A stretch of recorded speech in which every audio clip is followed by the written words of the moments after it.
যারা এসএসসি পরীক্ষায় ভালো রেজাল্ট করেছো বা খারাপ রেজাল্ট করেছো, তাদের উদ্দেশ্যে আমার কিছু মত প্রকাশ।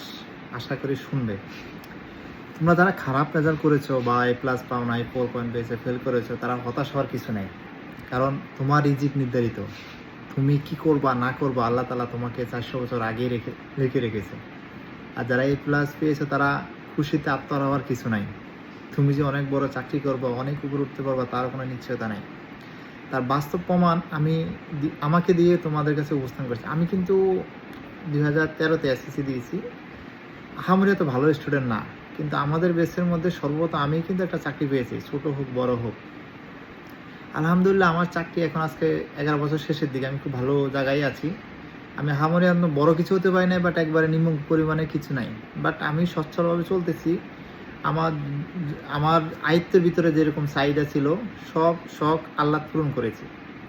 তোমরা যদি চেষ্টা করো, কষ্ট করতে পারো, পরিশ্রম করতে পারো, তাহলে তোমরাও তোমাদের জায়গা থেকে অনেক উন্নতি করতে পারবা। যদি উন্নতি না করতে পারো তাহলে সেটা ওই পরিবারকে বা রিলেটিভকে বা বন্ধুবান্ধবকে দায়ী করার কিছু নাই। কারণ তুমি যদি সৎ পথে সঠিক জায়গায় প্রয়োগ করতে পারো, তুমি 100% সাকসেস হবা। আল্লাহ তাআলা পরিশ্রম ব্যক্তিদেরকে পছন্দ করে। আর আল্লাহ তাআলাকে নিয়মিত স্মরণ করবা। আর পরীক্ষায় খারাপ করলে হতাশ হওয়ার কিছু নাই, কারণ দুনিয়াতে কেউ পরিপূর্ণ সুখী না। যার টাকা আছে তার সময় নাই, যার সময় আছে তার টাকা নাই, যার মানে বাচ্চা কাচ্চা আছে তার আবার সুখ বিলাসিতা নাই। আল্লাহ তাআলা কাউকে না কাউকে কোনো জায়গায় না কোনো জায়গায় মানে পরিপূর্ণ করে রাখে নাই। কারণ একজন মানুষ যদি পরিপূর্ণ হয় তাহলে সে দুনিয়াতে কারো পাত্তা দিবে না। আর যারা বড় লোক কুটিপতি তারা কিন্তু ওই যখন প্রবলেমে পড়ে, ঠেকায় পড়ে, সর্বপ্রথম কিন্তু গরিবেরা তার আগে সাপোর্ট পায়। আর গরিবেরা যখন প্রবলেমে পড়ে বড় লোক কিন্তু আসে না। তো আমি যেটা বোঝাতে চাচ্ছি, তোমরা এসএসসি পরীক্ষায় খারাপ রেজাল্ট হইলে হতাশ হওয়ার কিছু নাই। কারণ যে ভালো স্টুডেন্ট সে যে তোমার চেয়ে অনেক উপরে উঠে যাবে এরকম না, তুমি তার চেয়ে বেটার কিছু করতে পারবা।